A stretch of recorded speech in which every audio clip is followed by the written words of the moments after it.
محمد شريف محمد رجائي بكر. تاريخ الميلاد 4 فبراير 1996. 29 عاماً.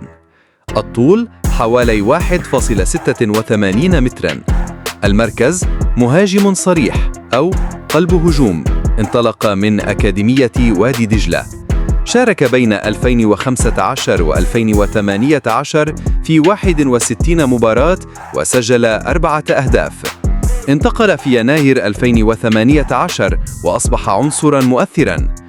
موسم 2020-21 كان الأفضل، حقق لقب هداف الدوري المصري برصيد 21 هدفاً، وتصدر هدافي دوري أبطال أفريقيا ب6 أهداف بإجمالي 88 مباراة و41 هدفاً في الدوري مع الأهلي. فاز بالعديد من الألقاب: الدوري المصري، دوري أبطال إفريقيا، كأس مصر، كأس السوبر الأفريقي والمحلي.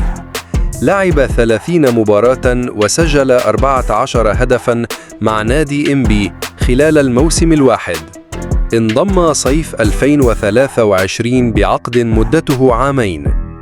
في موسم 2023-24 سجل 6 أهداف في 32 مباراة، وموسم 2024-25 حتى الآن 3 أهداف في 23 مباراة. منذ 2020 مثل منتخب مصر 18 مباراة وسجل 5 أهداف.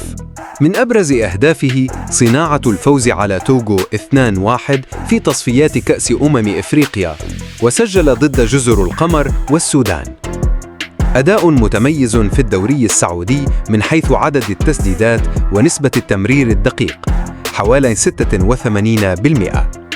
الإنجازات والجوائز: الدوري المصري 3 مرات 2018، 2019 و2023. دوري أبطال إفريقيا 2021 و2023. كأس مصر 2022.